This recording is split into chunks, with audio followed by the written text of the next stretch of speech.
Rebuilding Together has been a presence in Springfield now for more than 2 decades. Recently, they changed their name to become Revitalize Community Development Corporation. Revitalize CDC Executive Director Colleen Loveless and Assistant Director Ethel Griffin came in to talk about the new name and the changes that are coming with it.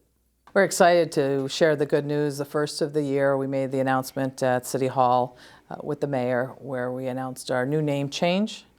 Very similar mission, but expansion of services that'll allow us to bring more meaningful and quality improvements to rebuild homes for low-income families here in the city of Springfield. We'll still continue to work on the homes of low-income families with children, the elderly, military veterans, and people with disabilities. But it's really we're going to grow and expand most likely outside of Springfield, but also, we've gotten into REO foreclosure rehabilitation. We're working with the Youth Build program at the YWCA to do our rebuilding efforts and work on our rebuilding efforts.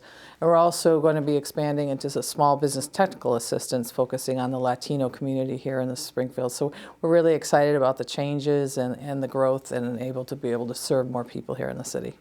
And within the last few months as well, Commonwealth of Massachusetts and the Massachusetts Association of Community Development Corporations officially certified you as a CDC, a Community Development Corporation. In your business, that's a big deal. It's a huge deal. So it'll allow us to apply for other sources of funding to make more meaningful improvements. We'll be able to apply for the tax credit program that the state of Massachusetts has. So if any corporation or individual makes a donation, they get back 50% in a tax credit. So it really will allow us to be able to, again, serve more people and to do more work that's so desperately needed in the area. Lots more to talk about there as we go along. Ethel Griffin, you've been involved in community affairs and neighborhood organizing for, I want to be careful how I say this, a while. Yes, here in Springfield, a while. A while. Yeah. This organization, Revitalize Community Development Corporation, as I look down the things you do, as I hear from Colleen the things you're going to be doing now, you are doing now in your expanded role, you really make a difference in lives. I really think so. This is one of the things that we are so pleased about, because not only the homeowners and other people that we're rendering services to, they are pleased, but it gives us joy. And this is something that we feel, as my husband said, that he feel like this is my passion, is to help others. So it's really a great feeling with the work we are doing. And we hope to continue on and for the next quite a few years. Excellent. Let me bring you both in on this as you want to chime in. But Colleen, let me start with you. Let's talk about what you do, what Revitalize does. And again, you gave us a pretty good rundown there. Let's bore in on some of the specifics through the years. The basic mission, you repair, you rehab homes, facilities used by nonprofit organizations.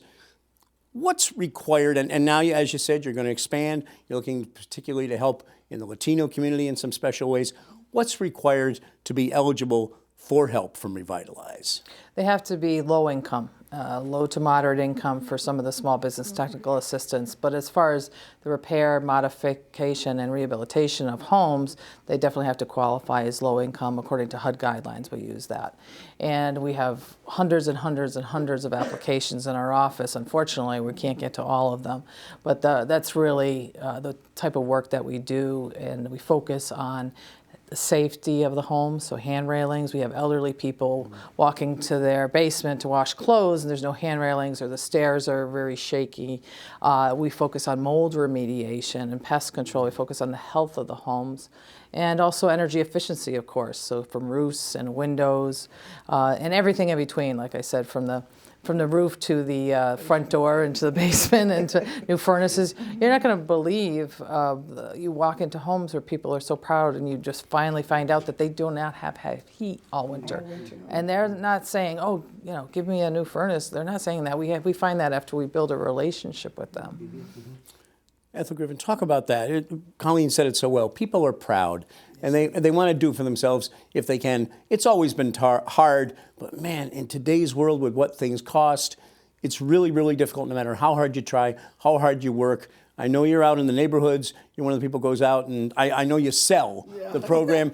Talk about that. You do have to say to people sometimes, come on, take some help. We do. Well, matter of fact, on this Green and Fit block that we're going to be working on, we have to almost sometimes coach people to fill out an application. Someone would say, well, I've tried in so many places and never getting any help. So we really hard to believe that this is true. You're going to actually help us, and it's not going to cost them anything.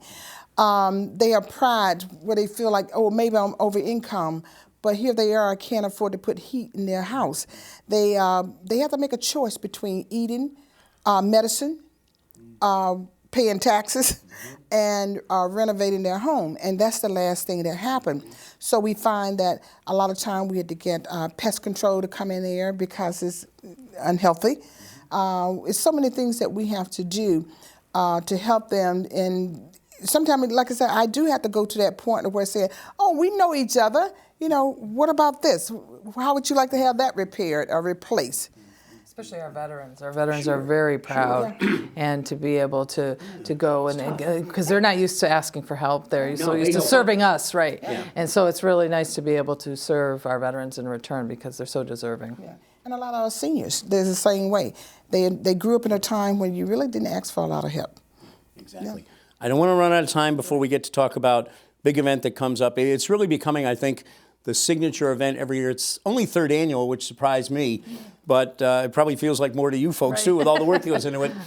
Annual Green and Fit Neighborhood Cluster Rebuild. You guys descend like an army on an area you pick in advance, and you rebuild and remodel as many homes as you can in a single day. The last Saturday of April. Wow, what a lot of coordination must go into it. Talk about right, it is always the last Saturday in April, and we've been doing this for 23 years, but not in this way.